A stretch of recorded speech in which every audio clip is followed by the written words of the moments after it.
Yo, what is happening, couch doodlers? We are here. This is Inktober day 6. The day is Husky. I'm really excited about today.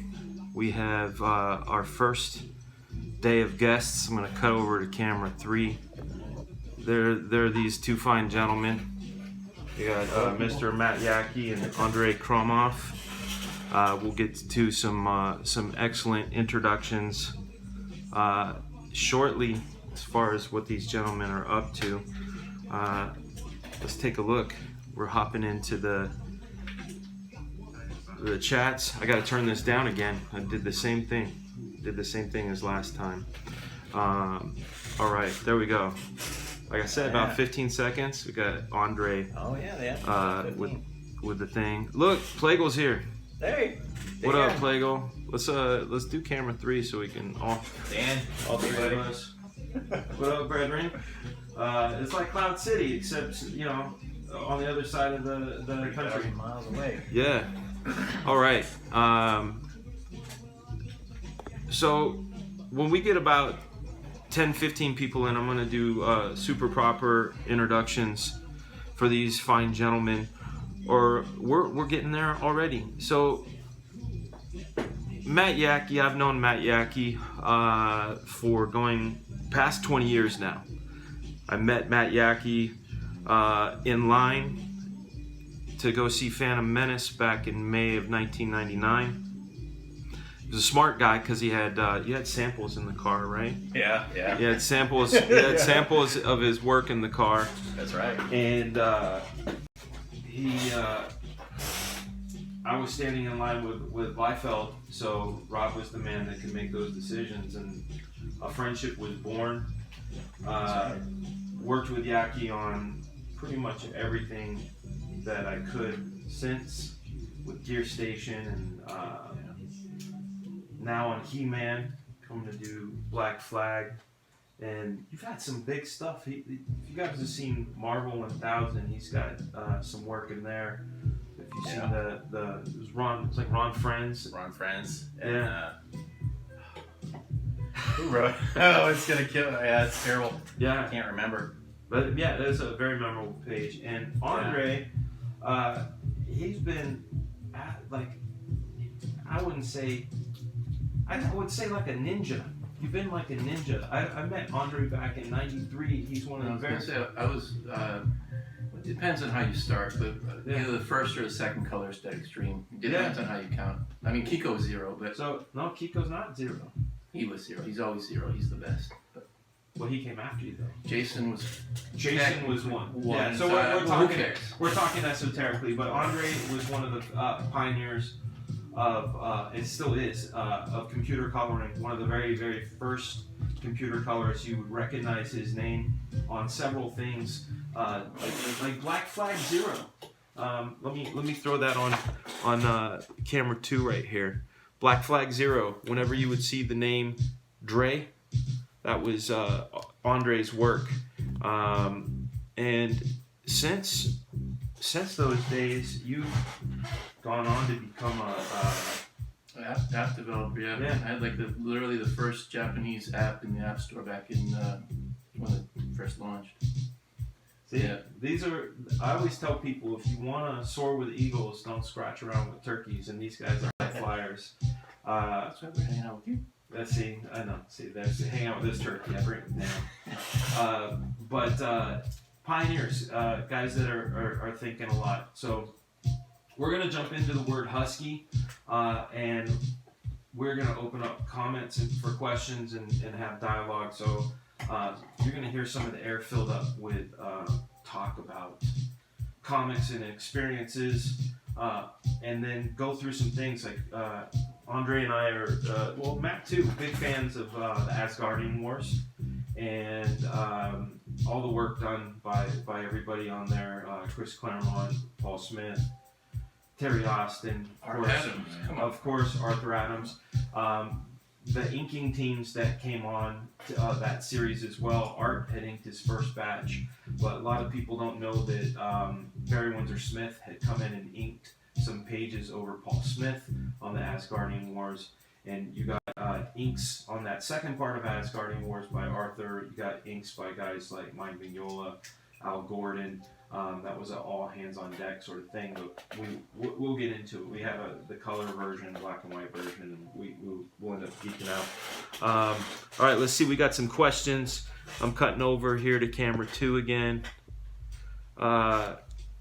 Yeah, Mike Milton, Mr. Milton says Yaki. Oh, you said hey. Right on. Yeah. Right on. Pull it Okay. up on the phone to see what it looks like. So what we're gonna do today How good I look. is work on the word husky. You're gonna cause a loop, like an infinite loop is gonna happen over here, and it's gonna We're gonna get trapped. like just don't show the. Today's session is brought to you by Sweetwater 420 strain Mango Kush Wheat Ale And regular, and regular. It's quite but delicious. the Kush is way better. All right, we're gonna jump in and draw husky, and in my mind, I try to think about what husky can mean. There's the negative connotations that husky back in the late 70s, early 80s. I don't know, even in maybe present terms, I don't know. Husky would be a euphemism for a bigger person. I like the word husky personally. I had some genes that were called huskies. I like husky, the dog. You know, the blue-eyed Alaskan huskies. I think they're pretty awesome. And Just big bone. big bone. There you go. With my dad bod, I say fluffy. Yeah. Because it's a very non-intrusive, fluffy man. All right, so Wait. Oh, no. what's up? All right, so the idea I have right now is to draw Gorilla from Black Flag because he's my big character, and it'll give me an opportunity to talk a little bit about Black Flag and get any sort of questions you guys have. So I see something in my mind. I'm pretty clear today as far as being able to see it. So I'm gonna put his ear here. I'm gonna just put markers. His ear here, part of this thing here, that there, and that there. Right over here. Well, I'm curious what. He wants to see the latency. Yeah, it's like Yeah. 15 seconds. Yeah, I think it's it's more like than 15 that, seconds. but yeah, it's not bad. All right, so now I'm jumping in. I know this looks like a bunch of little marks to you, but like to me, like I was saying during yesterday's stream, if I putting these markers down is kind of a cheat for me, and it'll allow me to talk, and I know what these mean as far as the picture I saw in my head. What up, Drawn Sword? It's good to see you. KORS, it is 9:07 on the east, 07 on the west. We missed the west. Miss the people of the west. I miss the food of the west. I don't miss the prices of the west. Man, seeing those gas prices, I feel bad. I feel bad for my West Coast people. Seeing, $4.89 a gallon and Yeah, and that's without a that credit sort of card. thing. I'm dinging. Cash? Yeah, that's cash. It's $5 cash. It's $5.20 not cash. Really? Yeah.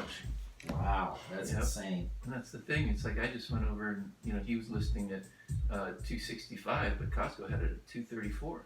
Wow. Bitches. Yeah, I'm just saying. Not bad. that's not bad. $2.34 for gas. Wow. All right, so now. That's the only reason I still don't have an electric car. Yeah. That's, Oh, because of the price of gas? Yeah, I mean, you pay for the membership, but I mean, it's well worth it. That pays itself for it. I mean, hell, if you're not. Anyways, don't need to sidetrack on gas. No, it's all good, man. Thank you for our repeat visitors. I appreciate you guys coming in.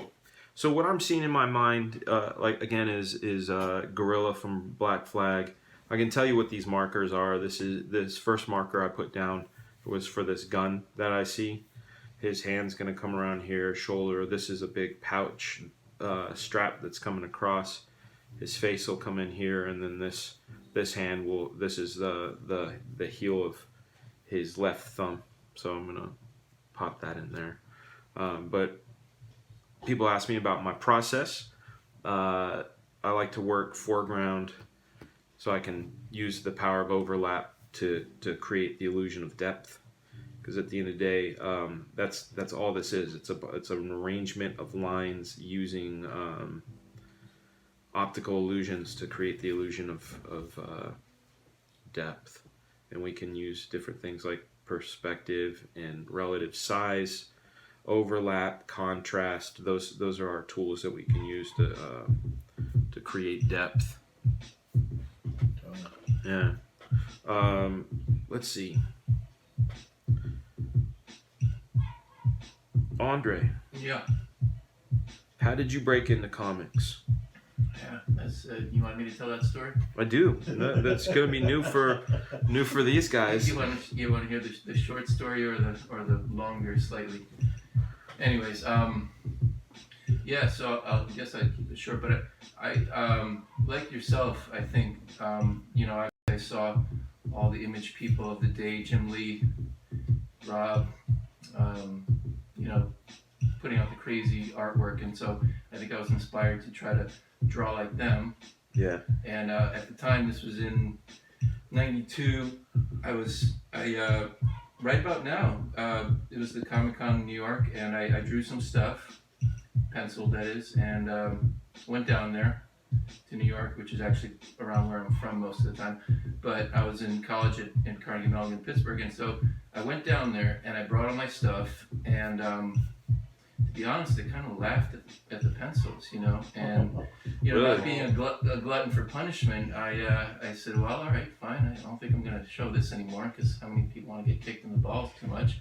And then I had some color stuff that I did. I was literally using Photoshop back in the time. I think it was I started actually using it in high school in 1.5, but at that point it might have been at 2.0.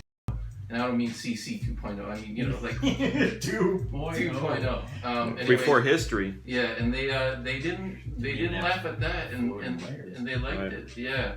No, I think it might have layers, but it certainly didn't have transparency. That became a threat. That's what it was. Anyways, but so they kind of like that, and then the funny part of the story is that, as I mentioned, or rather you did, that Jason Irwin was Rob's cousin, and he was going to be the first colorist at Extreme, and so I kind of met him at a stats class, which I always ditched, but I always kind of. So the professor said, yeah, I know Jason Irwin. He's going to go work at Image Comics. I'm like, you're shitting me. And he was like, no. So he introduced me to Jason.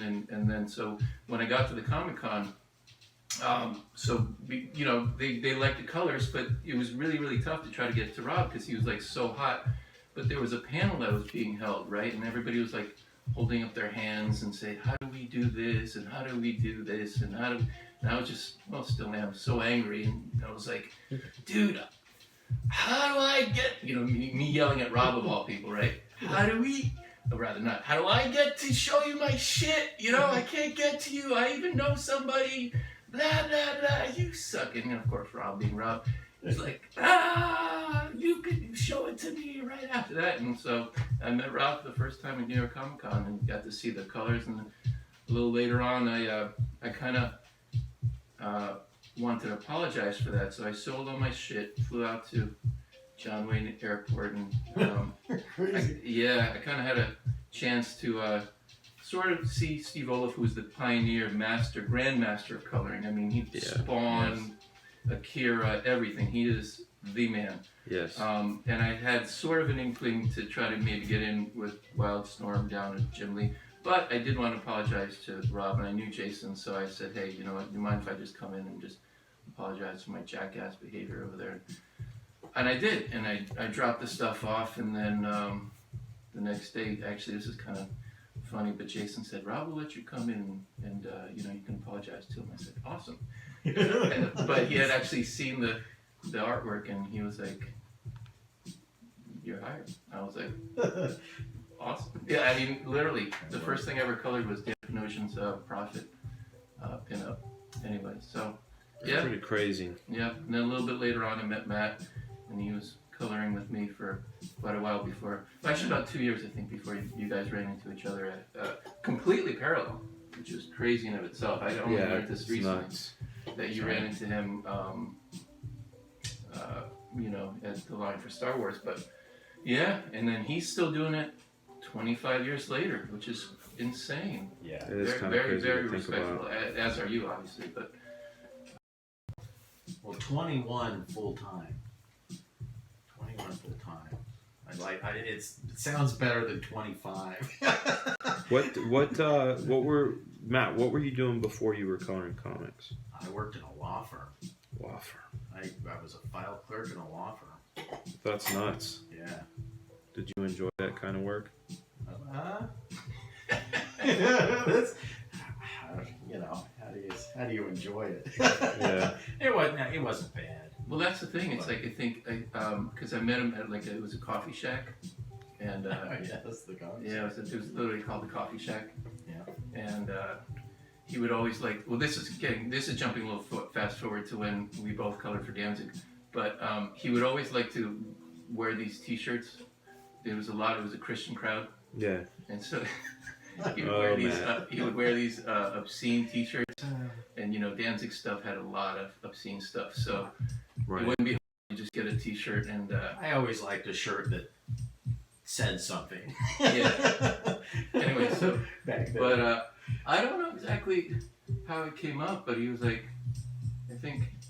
Because first you started the flatting and stuff like that, Yeah, and then you learned all the rest of it. And Yeah, you taught me how to flat. I think the first thing I flatted for you was a Stephen Platt piece. I just remember sitting there Yeah. cutting out bullet shells. yeah, that's probably why you two do it. That's the thing. It's like you fucking do all this shit. Yeah, that's like That's a what flattering was. trial by fire, right? Yeah, Like, here's a piece. I don't know. I It mean, was. I got you're drawing, but you're crazy. Now this one I didn't color. It was Don, who is it's right Don down is there. number 3. Right No, there. it's this one. This Oh, is that still one, yeah. the most spectacular. I mean, it's the 3-pager.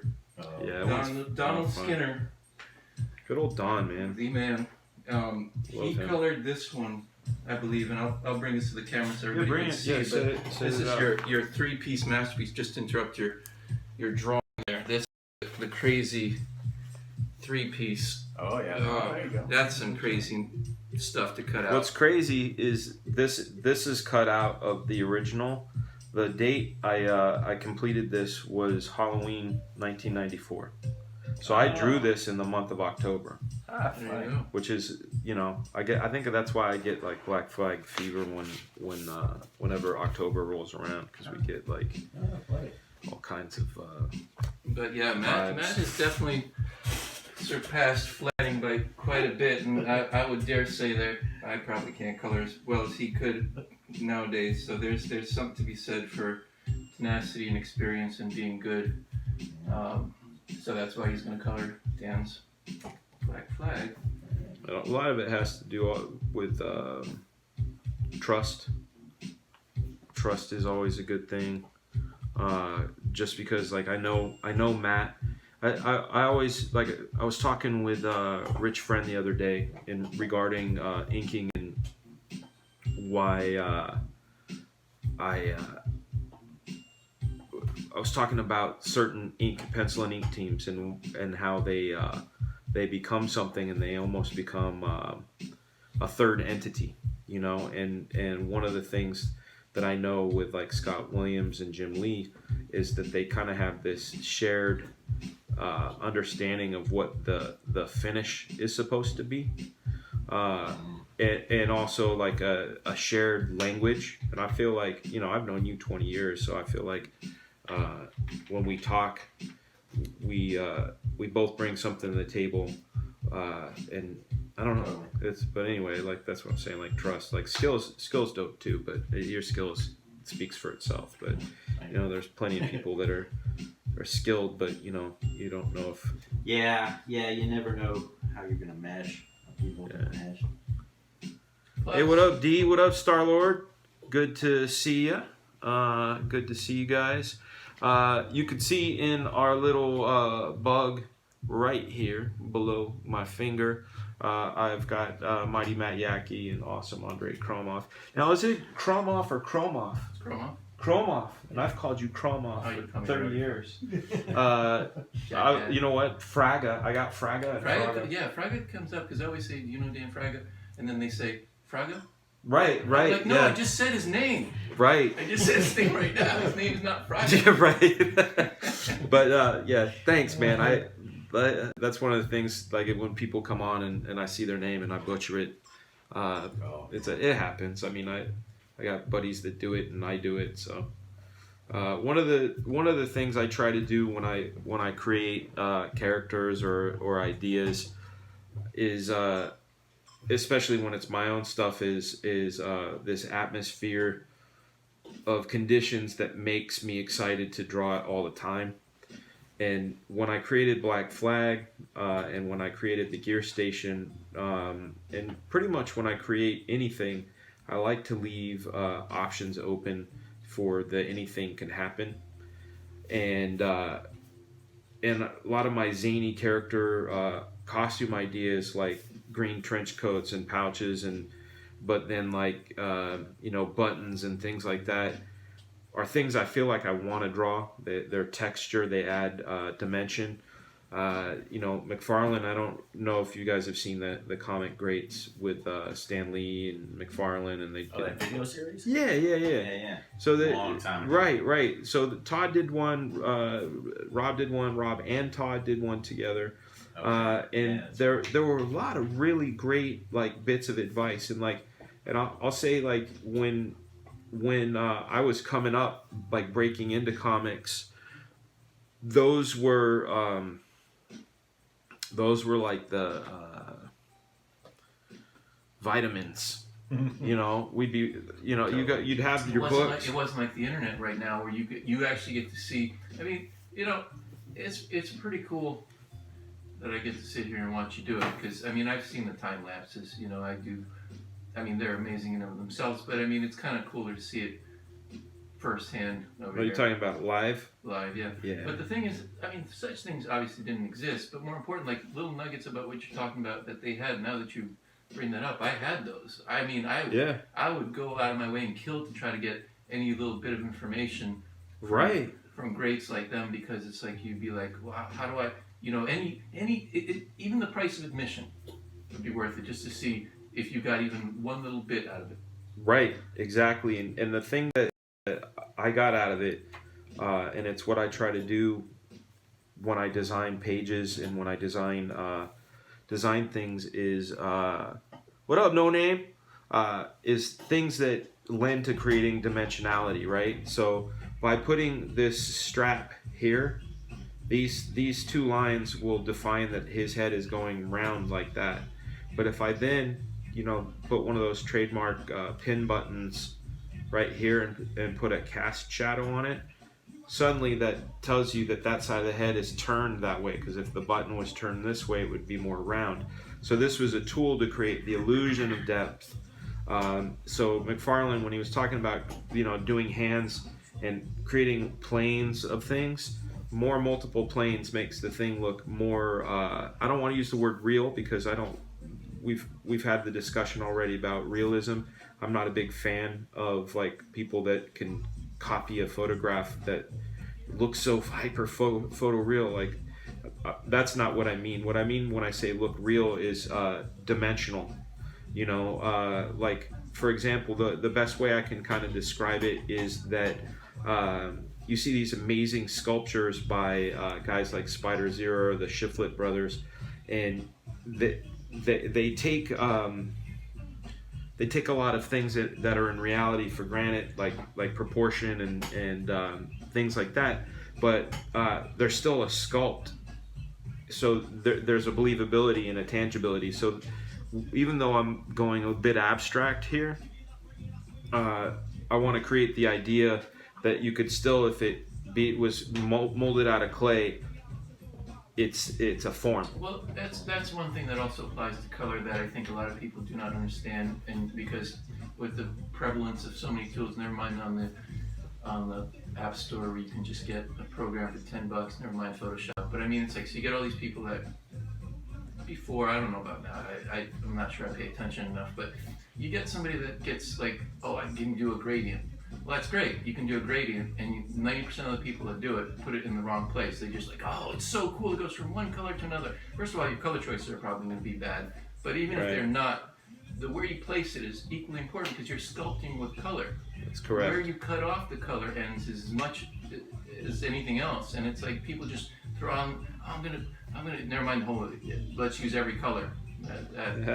But it's like if you put the colors or the light has to hit something the way you're describing. It's sculpting something. Right. You're doing it with ink, but I'm just saying it applies equally to color. Yeah, absolutely. So that's going back to the sort of beginning of this conversation. I think with the McFarlane video, that was something that I took to heart, and then I've mentioned this in another video, but where he was talking about drawing Thor picking his nose and no one would notice, and it would be a hot selling poster because he would use all of the comic book conventions, not conventions like the cool places we go hang out, but like conventional comic book tool sets, and dial them up. So standing bow-legged, having the wind blow, the gust of wind on the cape. Now you create the element of wind, which creates movement. You have the hair, which supports that movement.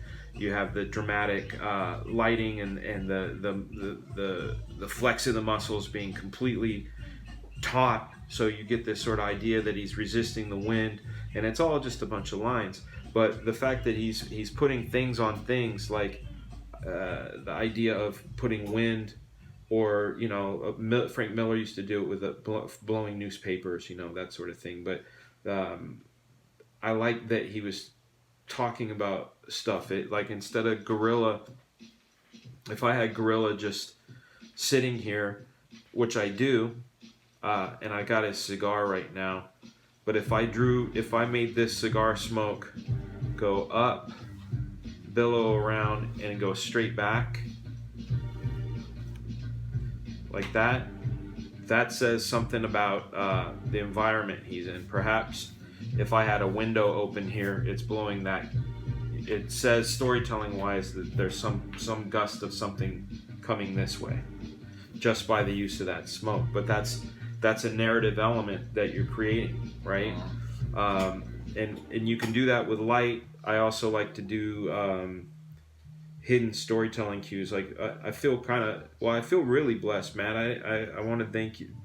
I want to thank both you and Andre for being here.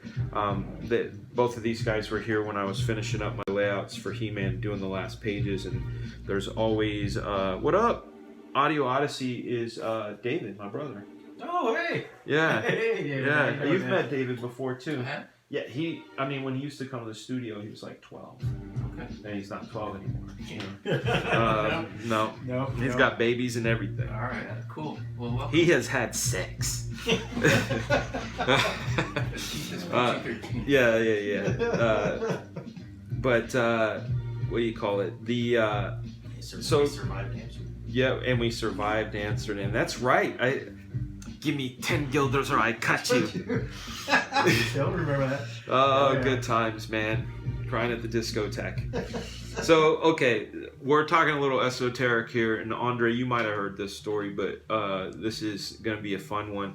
So, it's no mystery that I'm an advocate for cannabis and the uses, and also for it being awesome.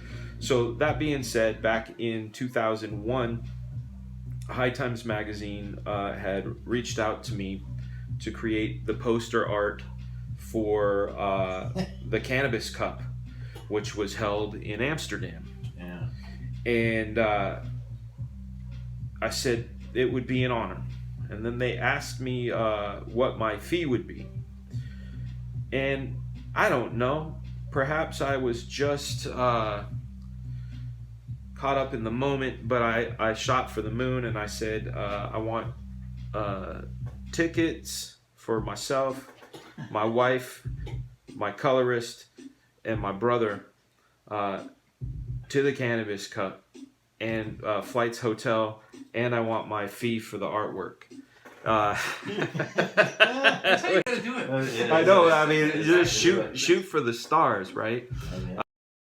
I took that shot, and they didn't even blink. They're like, yeah, cool. And then they added cream to it with the fact that they made us Cannabis Cup judges. So what that was that created a responsibility for us at the time to be there to judge that year's top products. And anyhow, In a country where it was allowed. in a country where it was allowed. Thank you very much. We were asked to be there. Our passports were good, and you know, and it within our legal rights. I wouldn't do that ever again now that I'm a dad. So we went there, and we had just quite the experience, man. We saw awesome things. We saw parades. We saw Pippi Longstocking's hair. Oh yes. Yeah, I have yeah. pictures of that. Yeah, we saw The Rijksmuseum. the Rijksmuseum, which was That's a good awesome. day, The yeah. Night's Watch is just Yeah. incredible. I saw McCroquet, which was like the sandwich they had That's right. at McDonald's, which was like chipped beef, deep fried. In gravy, or Yeah. it was gravy filled chipped beef, wasn't it? It was. It was. Imagine taking chipped beef and gravy, and then smothering it in batter, deep frying it, Yeah. then putting it on a bun with more gravy. Okay, that's what. Yeah. Yeah. I didn't eat that. But No, I didn't eat it saw either. Yes.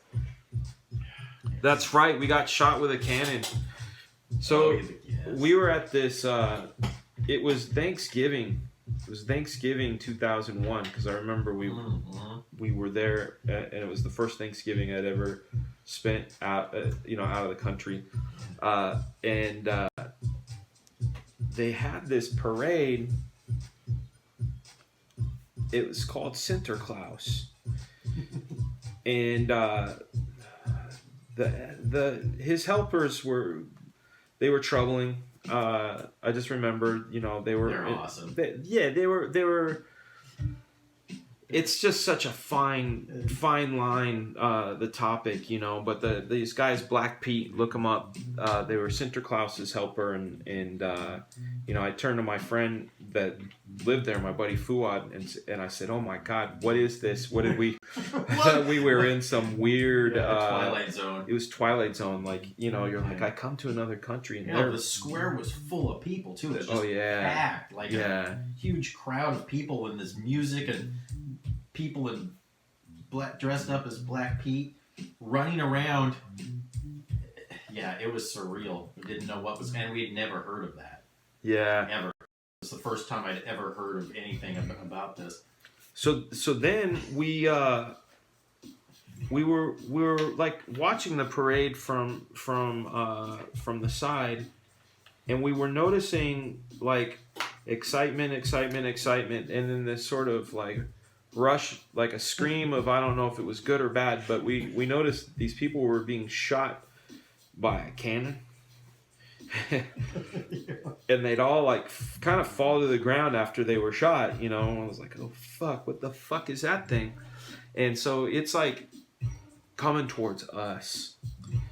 And remember why we were there, so we were not fully prepared for what was happening. Yeah, we were. It was. Yeah, it was kind of scary. It was surreal and scary and like whatever. So we're seeing this cannon, and it's like Matt said, out of the Twilight Zone.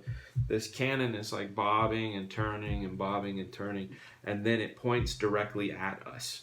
Directly, like we were looking down the center, and it was huge. You could stand in. You the could canyon. get in. It was huge, and it went back and forth in a circulate as the little mobile moved. Yeah. And it looked right at us.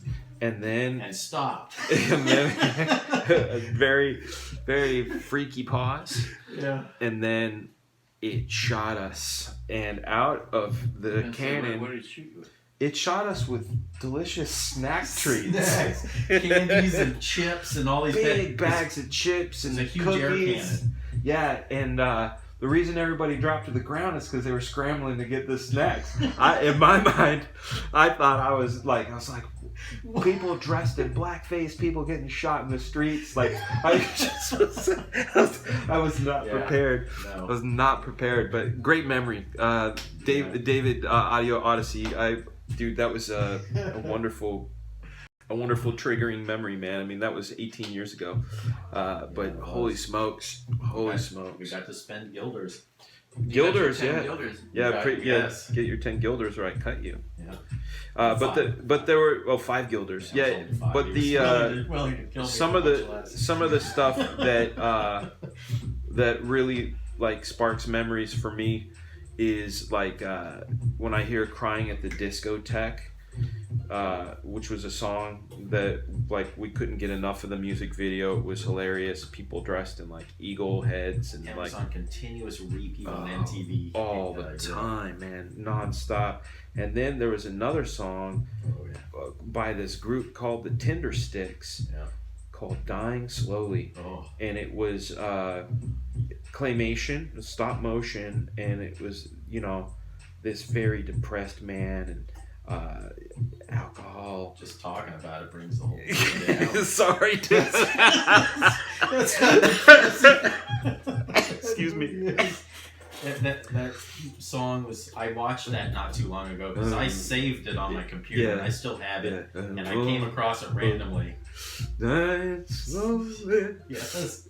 Yeah. You want to end it by the end of that song. Yeah. 4 minutes of hell that leads to suicide. That's terrible. Yeah, he's. Never mind if you're smoked up. Oh yeah. Yeah, it was. And they kept playing it. It was a huge hit. Big time hit. Yeah.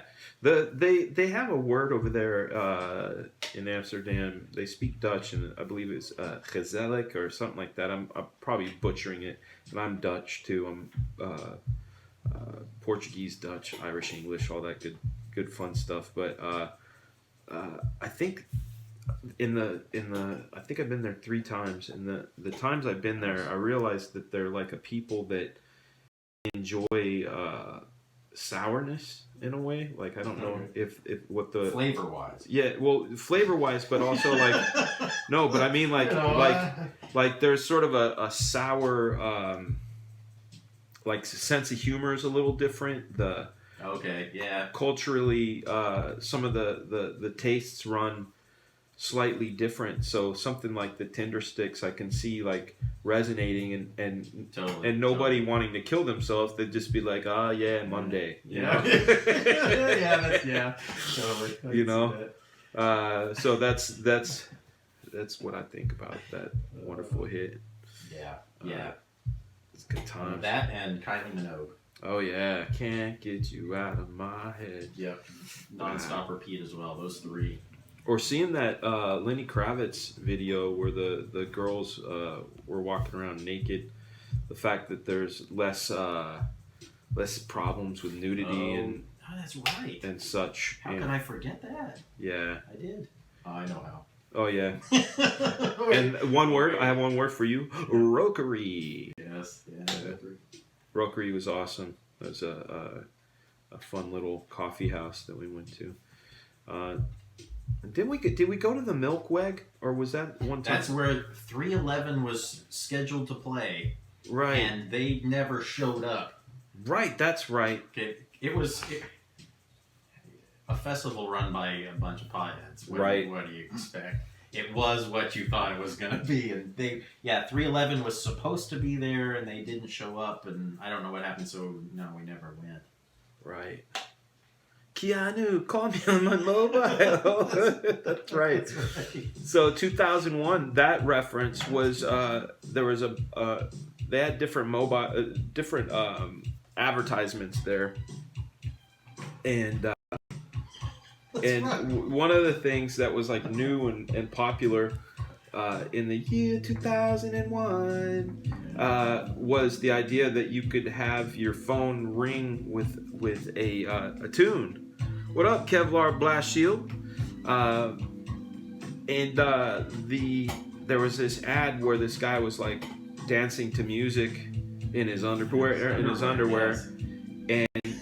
then the music stops, right? And he's like panics, and he calls his friend back, and his friend's it name was is his ringtone. Yeah, it was his ringtone. He calls his friend, and his friend's name is Keanu, and he says, "Keanu, ring my mobile. Ring me on my mobile."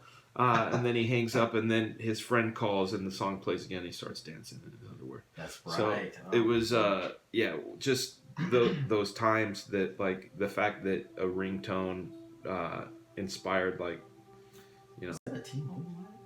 I don't know if it was T-Mobile. It was probably the European version of T-Mobile. I'm not sure. Yeah. I just remember that color. You want water? Yeah, that'd be great. All right, let me get a beer. I know you have. I'm good with my beer right now, man. Thank you. I'll be right back, folks. Yeah, thank you. Appreciate it. Yep.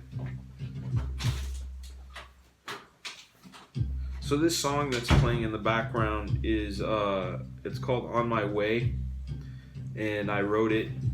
I don't go out of town too often, but like when I would, this was like while I was working at Mattel, I would go up to Toronto or Vancouver for 3 or 4 days, and I wouldn't see my little ones. And anyway, I wrote this song about like telling them I'm on my way home, and just like the things I saw and that kind of thing. So it's got like a little slow, like traveling journey, not journey like good Steve Perry journey, but like you're on a journey sort of vibe. Totally. If I can get some elephant sounds in there, that shit would be complete. It's a whatever those crazy birds are. I want to get my buddy Matt Davis. He's DJ Crack. He was our DJ for our drawing group, the collective. Yeah, I remember seeing that. I wanted to, never made it out. Yeah, he's great, but he's got a really incredible voice. He studied opera in school, and like he can really do some awesome things with his that's cool. register. And like I wanted him to come in and do the chants, all the chanting on that song. Oh yeah. Very cool. Yeah. So little do you know that this gust was actually him flicking the smoke. Poof.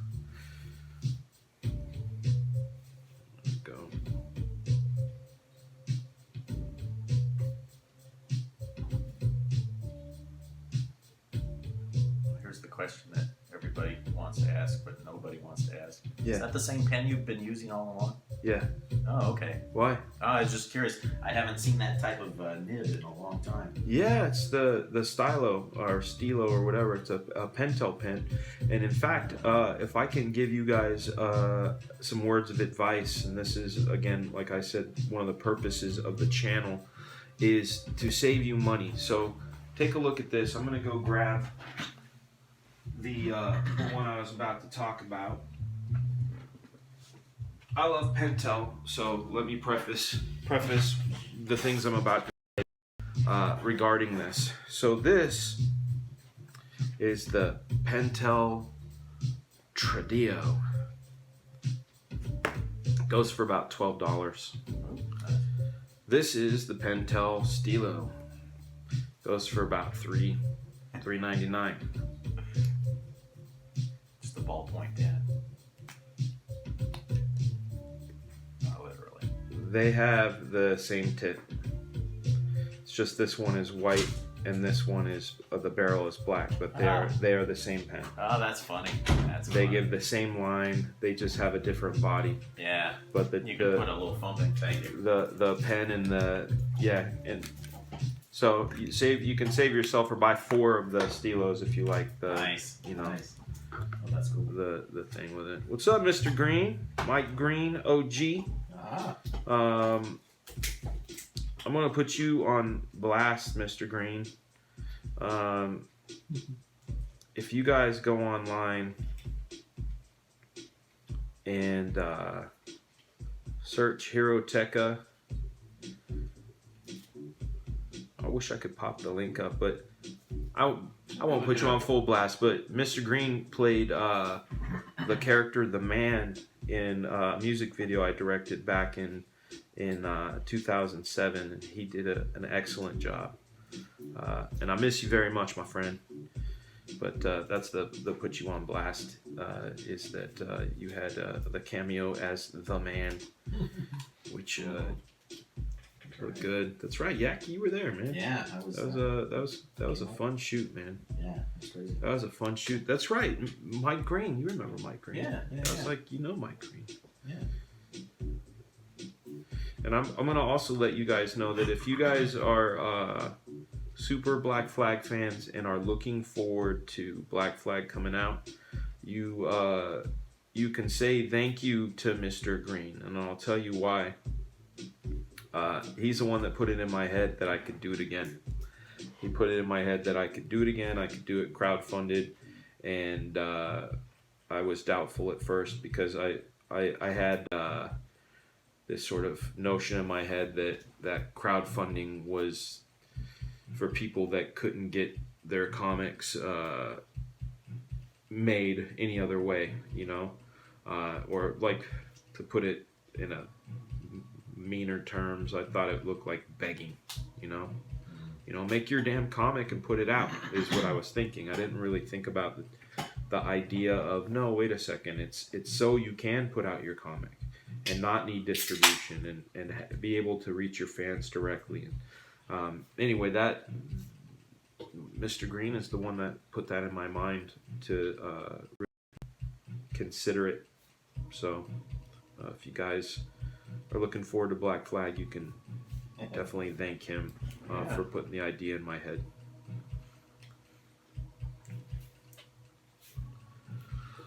We're at 46 minutes. That's crazy. Oh, wow. You're getting to it. Yeah. Let me get this gun finished, and then we can get into like hanging out. Hanging out. I feel like your little smoke point. That's a good one. Oh, the McFarlane? No, just the way you drew it. You kind of fucked up the picture there, but you managed to salvage it. Oh, you're funny. But you have a good point. It almost made it look like he was maybe like moving along himself rather than something was blowing at him. That's a good call too. Yeah. Oh yeah. Do that. And, Yep. So that maybe he's like sliding down or something. yeah. Yeah.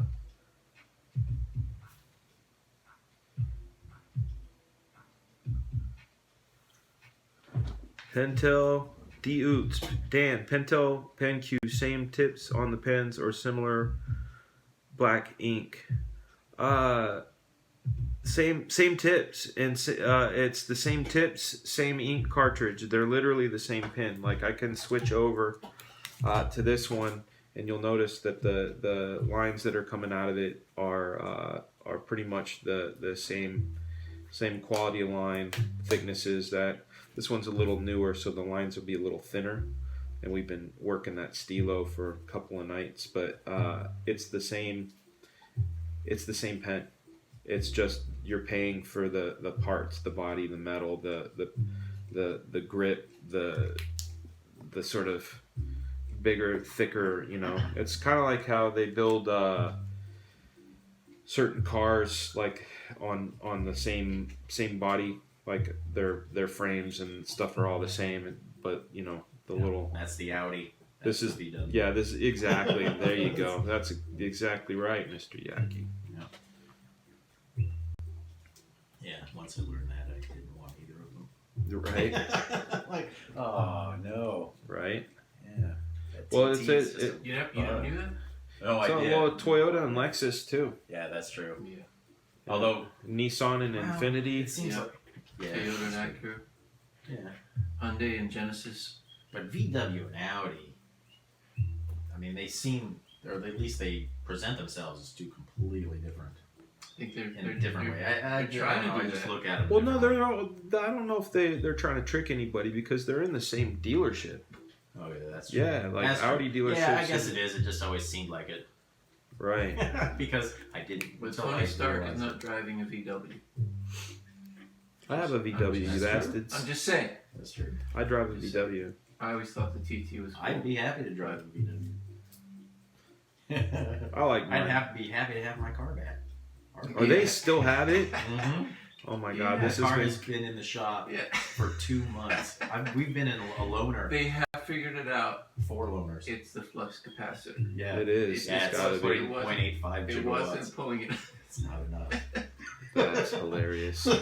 yeah, They told us they figured out what the problem was, but His didn't loaner- tell us what the problem His was. loaner car has been nicer than my car, and he gets to drive it. He drove it to my but I've been driving cars that I cannot afford to even scratch. It's kind of freaks me out driving downtown Atlanta too. Oh my gosh. Because this new one it's huge. It's a Range Rover Velar. That's awesome. You got rid of the small one? Yeah, we Oh, got okay. the big The one now. small one was cool. Yeah, we've had this He big had, one he had for a small Range 2 Rover. weeks. That was sweet. Yeah, I like And that. then I forget what you had before that. Yeah, that's a. We got a question here from Mark. Black Flag on Indiegogo or Kickstarter? I'd recommend Indiegogo. They seem to get bigger numbers for comics. I would, I'm not sure yet. To be honest with you, I wanna see. I would agree with him. Yeah, I mean, I've heard things from different people. You know, they're very successful Kickstart campaigns, like, you know, the stuff that Brian Pulido does, stuff Murat Michaels has done. Also, you know, there's very successful Indiegogo campaigns too, with guys like Van Sciver and I think Bart Sears had done some stuff over there too, Tucci. So, you know, what I need to find out is, like, I have certain dynamics of things I want to be able to make sure of that happen during production and after production and that sort of thing, and I just got to find out which one's best, or do both. You know, I've heard some people do both. I don't know. I don't know which one's good. At the end of the day, what I want is the book in as many hands as possible. It's, well, on one hand, I can say, you know, it's going to be everything that you want from a comic from the 90s. But I also made sure that in the story there's a whole lot of other stuff that is going to hopefully keep you there for the sequel. Or allow for a sequel to be wanted and needed. So that's kind of the one thing that you were discussing earlier today. It's just a point that I like better about Indiegogo. I don't know shit about either one, except for that one thing is that I funded somebody on Indiegogo. Now, it's scarier because if Indiegogo, as I understand it, does not happen, which is what happened in the case that I was funding Leonard Raymond's agent. So yeah. Anyway, so what happened was that he might have missed, like, I don't know, he was very close. But even if he wasn't exactly on, he might have even gone over. In fact, now I don't want to talk shit. He did go over. But for a little while, it looked like he would just miss it by a hair. But he didn't. And the nice thing about Indiegogo is that it actually is completely irrelevant whether you hit it or not, because it is scary in the sense that I'm going to get to the point that you brought up earlier with cyber fraud. Now, if you pay for it with Indiegogo, you, as the creator, get the opportunity to get whatever you did get and use it. So you get to satisfy all the people that put in the money, which is a good thing. With Kickstarter, I think if you don't hit it, that's it. So, I mean, nobody lost their money, but on the hand, they don't get shit either. Why would you want anything if you're not producing anything, though? Well, what I'm trying to say is that you can use the money that you did get to fulfill the people that have pledged. That to me that idea doesn't make sense, because the number that at least from what I understand with crowdfunding, to the number you're trying to get isn't the number of the lottery you hope to win. It's more about, like, you know, how much is my time worth? How, you know, like when I draw storyboards, I get paid a certain amount a day. When I draw comics, I get paid a certain amount a page. So this is going to be my time, and I'm going to be doing things with this time. So what is my rate? Right. No, I understand. Right. That. Now hold on. So what is my rate? Then I have a colorist. I have a letterer. There's going to be printing. There's you know, the fulfillment. There's the promotion. There's all those things. So the number that you're supposed to come up with is the one that satisfies that number. Otherwise, the product, it's different. It's different if it's a product, but like something like a comic, you're basing, like, let's just put it this way. If I could pay for Matt, if I could pay for the team and pay for my time, pay for printing and shipping, it doesn't matter what the number is after that. To that point, that's what I was going to say. Now let me just add the point why I think it's slightly better than Kickstarter, only in this sense that, okay, let's say you don't need it. Like, you come up with a number. First of all, there's a possibility you got the number wrong. Okay, I mean, absolutely, yeah, the budgeting and everything. You can get it wrong, and so you get it wrong, and then you don't hit it. That's one thing I don't like. But never mind that. So you got it wrong, or not enough people by one person didn't pledge. You're $1 short, which is fucked up, and you're short, and now that Kickstarter is completely wasted. All right, here's what you do. You say, well, I'm gonna throw in some of my own money. You know why? Because I want it to happen. With Indiegogo, I think that's possible in the sense that it doesn't matter whether you hit, let's say it was 2,500 and you hit 2,409 or whatever the hell Sure, it is. but that's you're splitting hairs now, though. But that's splitting hairs is what is going to stop it from happening on Kickstarter. That's my point. I'm not talking about you were so vastly wrong or something like that. But the difference is like you literally just missed it by a little bit. And all right, fine, you throw in some of our own money and you get your shit done. And so that's the end of the day. You're saying that Indiegogo allows for a bit of a margin, as I understand it, of the error. As I understand it, it also allows what you had shown me with the whole Cyberfrog thing. It's like, oh well, this guy's just fleecing us for a year. Well, the people against him were saying that. Yeah, exactly. Whatever. They were saying that. He didn't. He put out a great book, and I just saw it. It's in a great book. It doesn't even matter the rest of the philosophy that goes around whether that book happened or didn't happen, or what people think about him or not, as you were saying. But the book is awesome. It's a good book. Yeah. And that's it. He put out a book, and that's true. And he did it, and he fulfilled.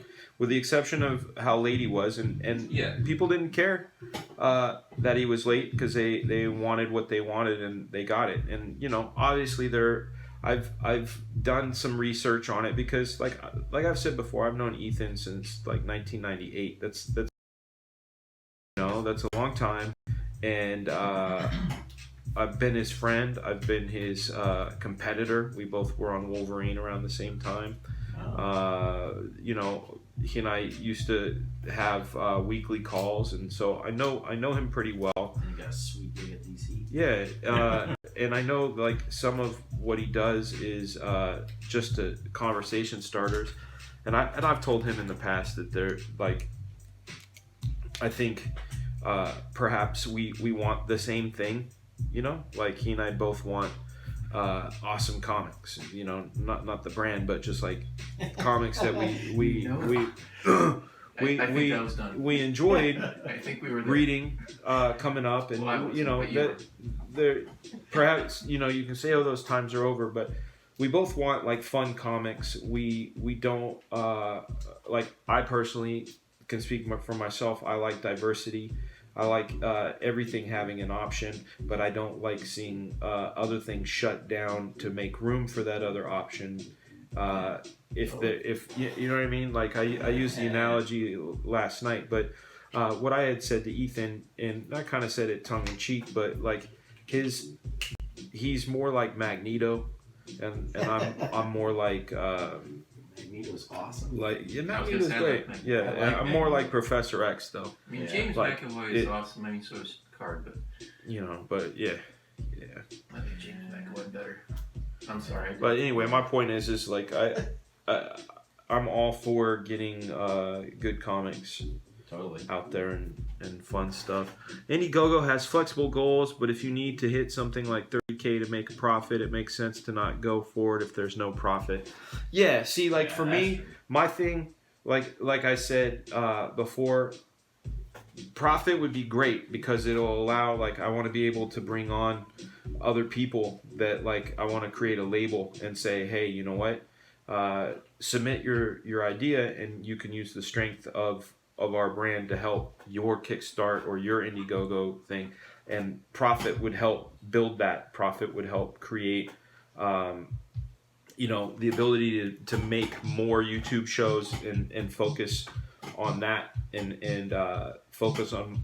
Speaking of which, let's not forget before since you hit on that topic, spread the word. Oh yeah, spread the word of the show, please. Spread the word.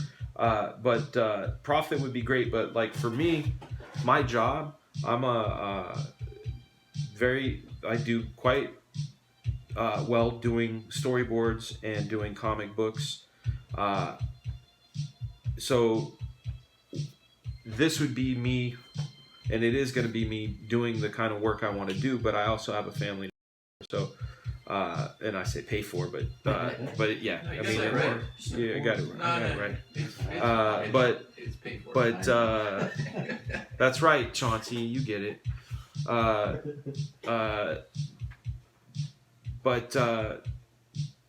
Anyhow, profit would be great. Profit is fantastic because that's what that's business. And like, if you guys have ever watched the Todd McFarlane. I keep bringing him up. He was my first person I was like hardcore crazy about, like as far as like that artwork.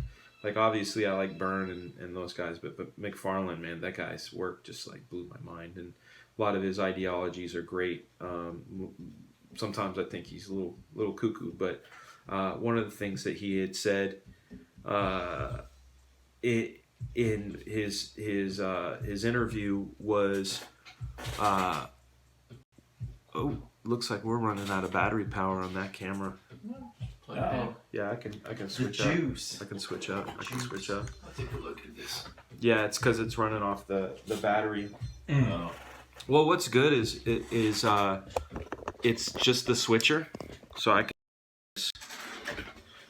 It's basically the microphone right now, and it's the camera that goes on me. Oh yeah. There we go. So see guys, it's this one. No, I'm not gonna swap out. But this is our microphone. I'll put it right here. Hopefully that's better. Yeah, it'll be good. He said in his interview though, he said that he does his art and his business to be able to sustain being able to do what he likes every day, which is work on Spawn and create the things. And like for me, I have several ideas. Obviously there's Black Flag, Gear Station. There's the one I talked about the other night called Switch. I've got a whole idea book and want to be able to explore those, but also if you read the mission statement of the Couch Doodles channel, it is to illuminate and empower creativity in others through example. So by my own example, through examples of the people that I interview, that sort of thing. So yeah, that's my main goal. Obviously I want to be like, if I can take care of my family, take care of my team, Matt Yackey, Ken Brusnak, Adelso Corona, printers, everybody that supported the book. If I can afford to do those things, and that's what matters. Totally. But profit, man, that will allow for other things like being able to make more and focus on making better videos and making more books. So, but it's not essential. Profit's not essential. All right, here we go. Nice. Yeah, Nice. I think I know what I'm gonna do. Because I have to. Because I see it. I see it in my eye. There. That goes here. What's it? There's a knee.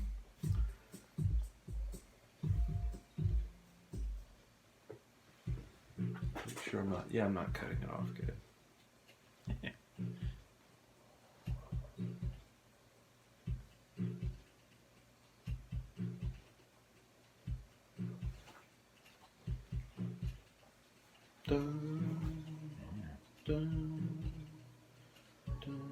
Was this a standalone issue that Barry Windsor Smith did? I think so. That is I think so. incredible. Look at the coloring in that too. Yeah, and the fact that these guys were coloring for newsprint, you know, that's I know. I was talking to Rooster Puncher and Peter Samedi about the idea of newsprint. One of the things I was thinking about doing too, especially after talking to Peter and just this idea of a label, is creating like a newsprint line. Oh, You know, comics drawn and made suited for newsprint, and that really have that fun throwback. Because that's the thing. It's like Yeah, it's not a bad idea because the whole thing of Image back in the day was that, you know, like, we're gonna get the best paper, we're gonna Right. trump everything, we're gonna try to make it better no matter what it is. And in some ways, that smell of this the Yeah, vanilla. of the old stuff, Yeah. the look of it is just it's not the same. You know, I mean, it's like there's something to be said for nice, like you get a nice issue of Spectrum with Some of it a was- high quality, nice paper, or Yeah. even your grave book. Right. You get it nicely printed. There's something to be said for that, but that's not a comic book. True. So, Yeah. True. because it's like I opened up one of the ones that you had here that was DC X-Men crossover. That just smells like how old it is. You know what I mean? Yeah. And that was on Baxter. That was a Baxter.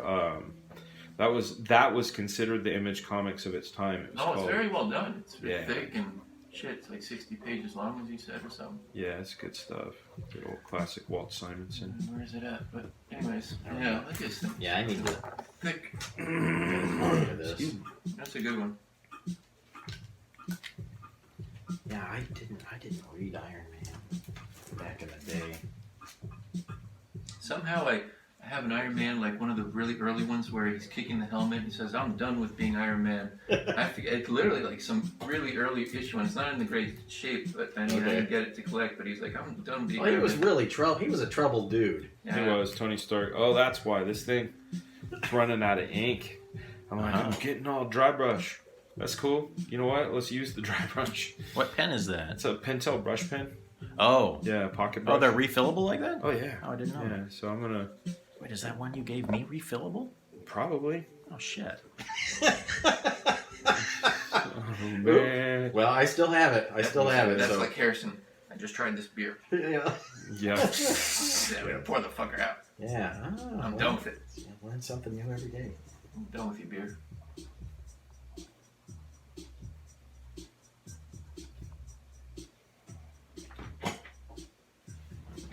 If you don't mind, can you talk about Black Flag, some story and or characters? We'll talk about the characters. I can tell you a little bit about the story of the upcoming one, but I honestly, this is. Let's just put it this way: I wouldn't. Some of the stuff, the things that I read as a kid, I wouldn't want anybody telling me anything about it. So. I can say with Black Flag, if you guys are familiar with... Hold on a second. No. Let's back up for a minute. Maybe they know this, maybe they don't. What's that? I don't know it. You've told it to me one time, but you might as well talk about something that has been already done, and that is the whole backstory of it. Maybe they know it all, but I don't. So is that something that they would be interested in hearing as to all the stuff that when you explained it to me about that, the devil dude, shit, I colored it. And that does not mean I read it or gave a shit at the time. But that's why 20 years later, when you explain it to me, it seems like it's pretty interesting and stuff I didn't know. So maybe Well, you of got that to read stuff. you got to read the synopsis though, so I can't really like. All right, you can't say that. Okay, Yeah. never mind. So what I want to say is that if you read all of Black Flag, we end on a cliffhanger in number 4. That I said no more Black Flag, no more. It's Black Seed. Black Seed is part of this, and you're gonna see the team as Black Seed. You're gonna see them face threats that they've never faced before. You're gonna see a lot more. Hold on a second. No more black on the, just a little bit of black on the leg. Come on. Maybe on the back end. Me telling you how to ink, right? You're talking about this lake here? Yeah, a little bit. It's that brush ran out of ink, Oh, bro. did- That's like alright, that's fine. what I was dealing with. It wasn't. All right. See, like Fine. yeah, I would have. I mean, I could find That's another all right. one. Don't worry about it. Hold on, let me find. You signed it. It's done. No. It's done. No. You know what, man? When someone's Never a dick, I just like to rub it in. Hey, that's what I'm all about. That's what I'm about. I mean, come on. I can't tell the stories to these people that are the true stories that you know. If anybody was a dickhead explaining, well, Oh man, I would. no, me. Oh yeah, well you, man. We can't tell all the stories. We can't tell all of them. All right, so here's the refills for the Pentel pocket brush. People, you get a You unique want to match so opportunity. he can be like. No, it's all right. Slot it in. I'll get some. You can slot it into like. There's a oh, blick I not got a far new from pen. me, and it gets So me out of the house. You take the end off like so. You pop that there. You take the new one. You think you would put the thick end in, but you don't. You take the small end, push it till it pops. Give it a couple of flicks like a doctor would when he is in a movie or a TV show, because I know they're getting the air bubbles out or whatever, but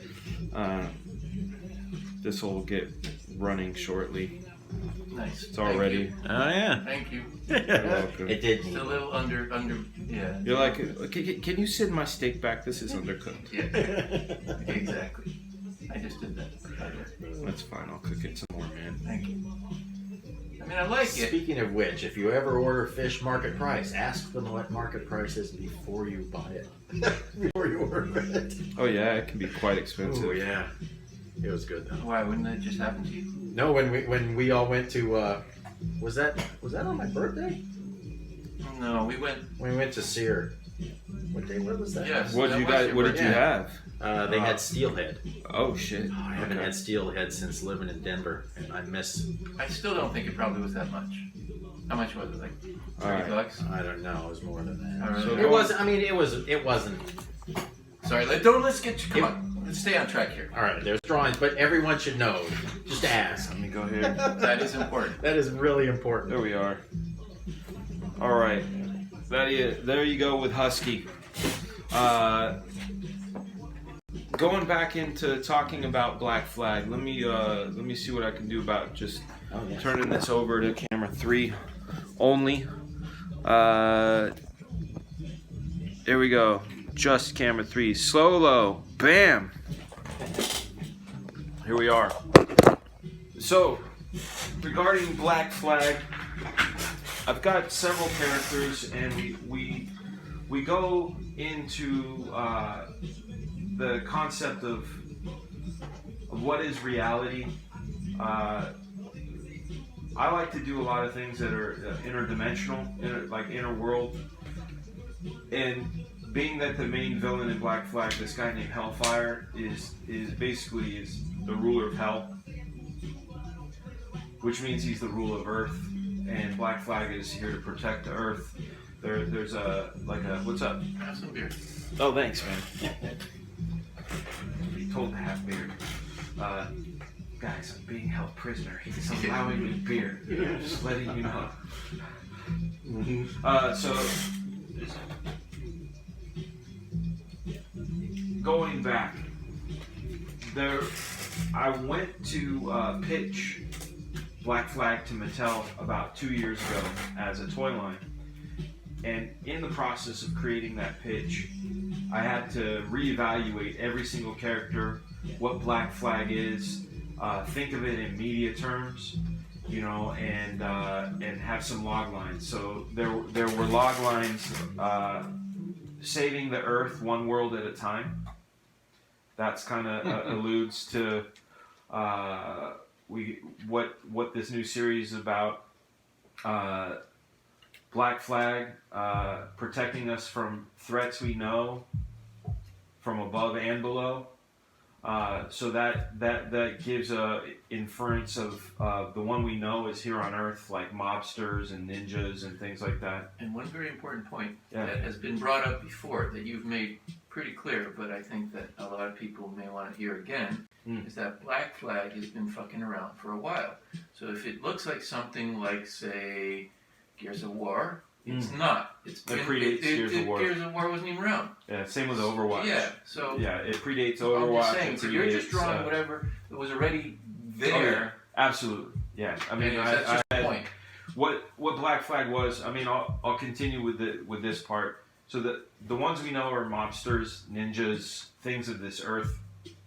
The ones above are cosmic, space, aliens, that sort of thing, like where Rascal is from.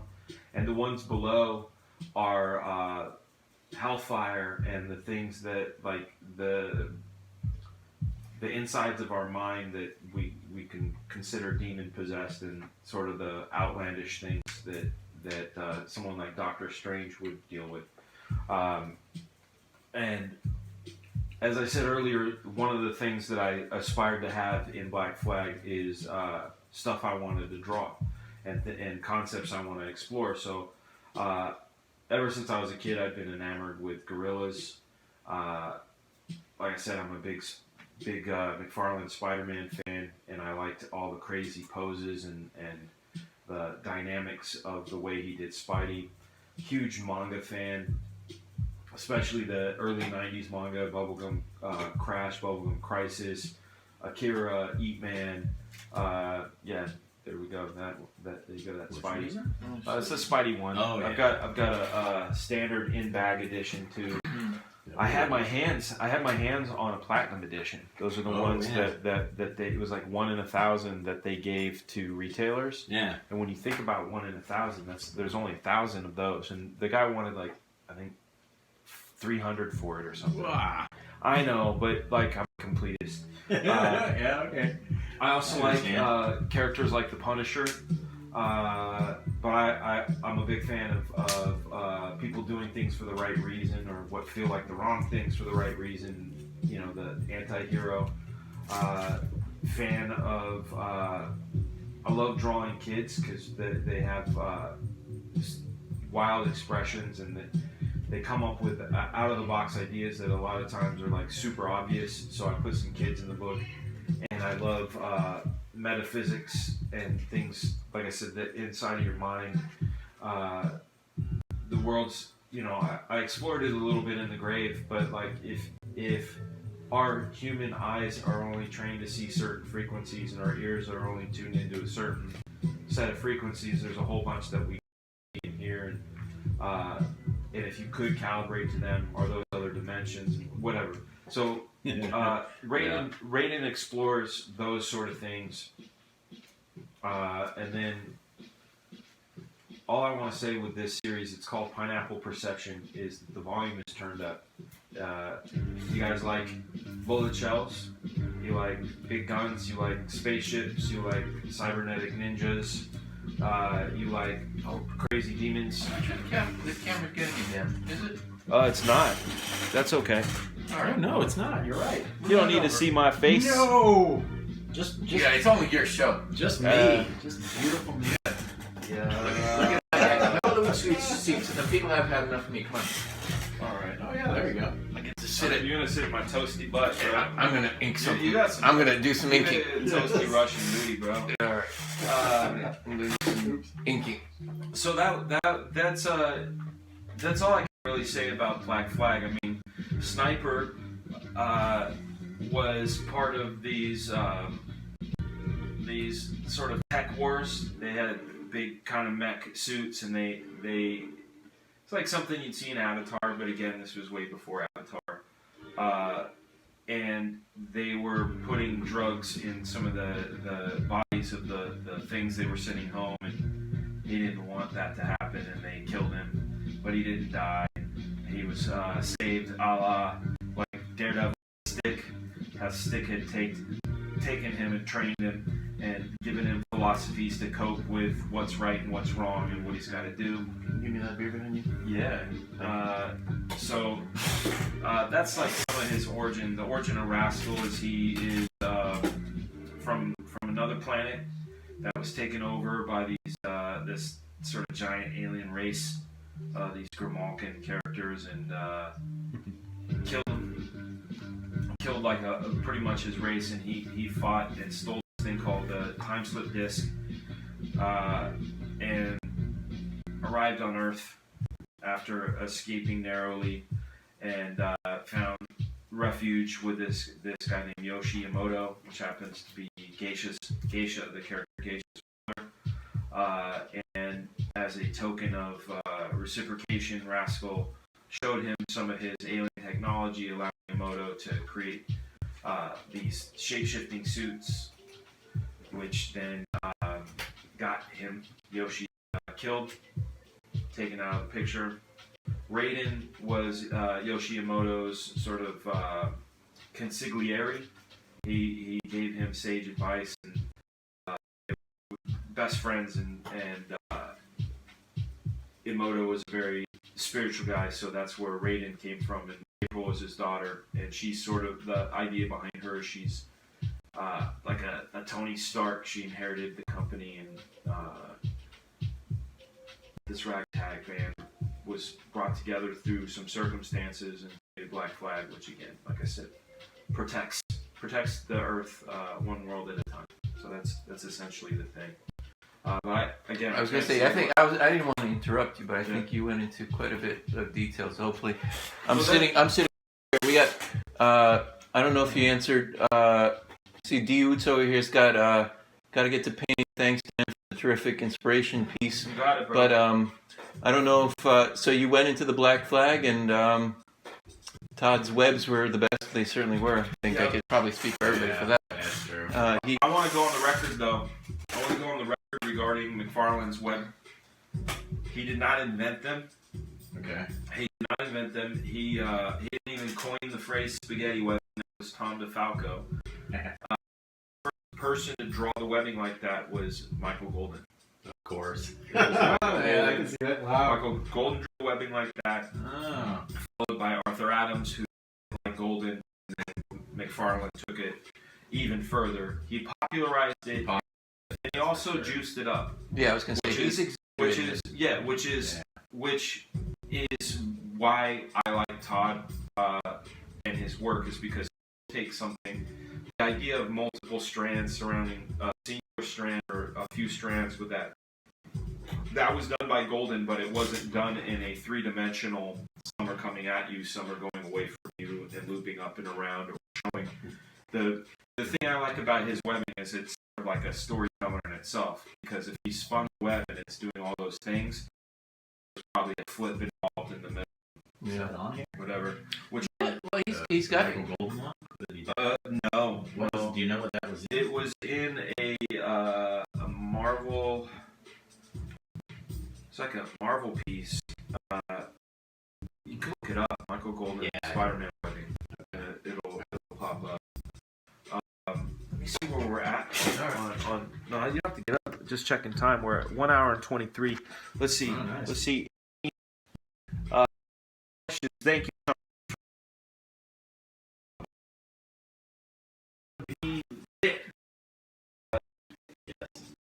Working on between wait for my man layout to be approved, and I don't have a now. I will work on my. That's what I'm trying to do. Getting in, and I have the opening sequence. I will tell you the opening sequence. How. Ooh. All right. Start off in a news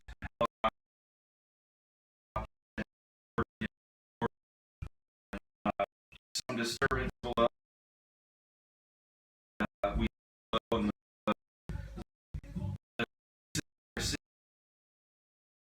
from the combination of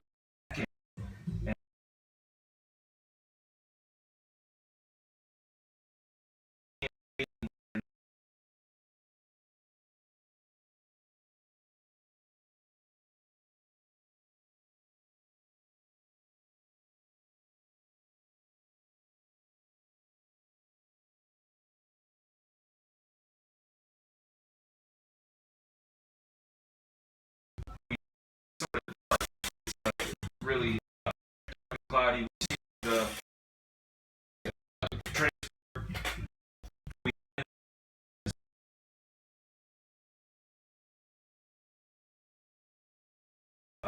about.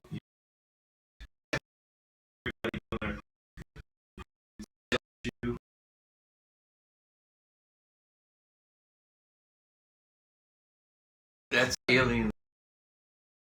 I know.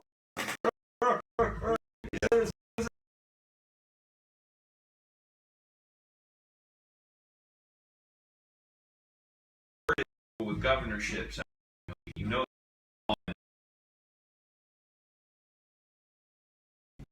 right, Chubbs, dude. Carl Weathers, no hand in Happy Gilmore. Didn't play. Yeah, Not much higher. right, right. Document. So we see a bit of that 90s.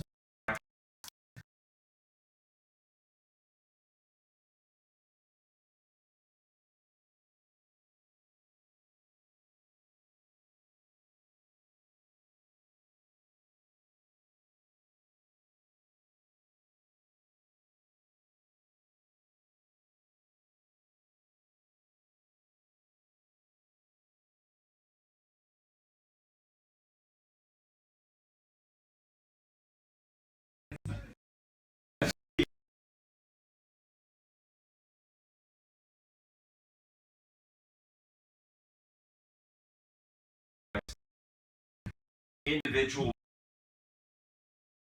each of them.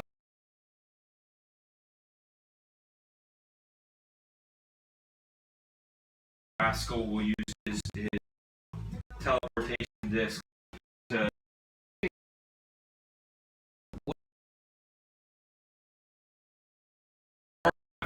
No, I'm gonna no.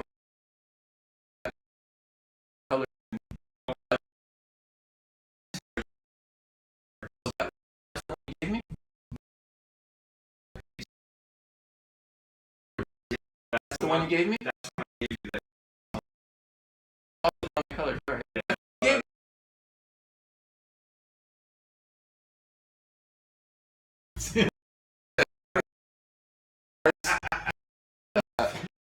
No.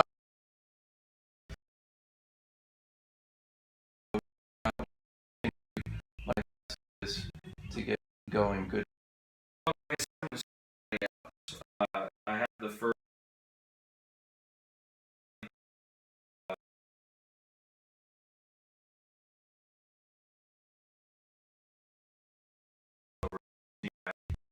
Start layering. You guys, see how many you are on this word. We're missing the whole big. What do you mean? Constantly. No. Maybe the is overheating.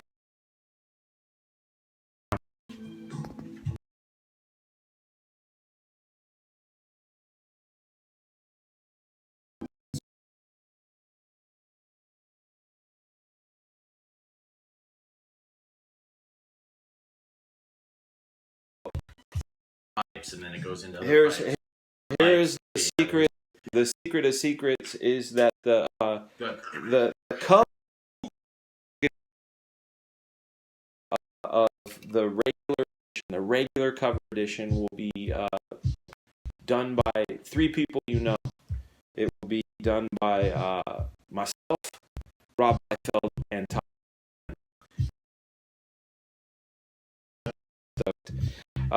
Now, you guys, thank you for tomorrow. And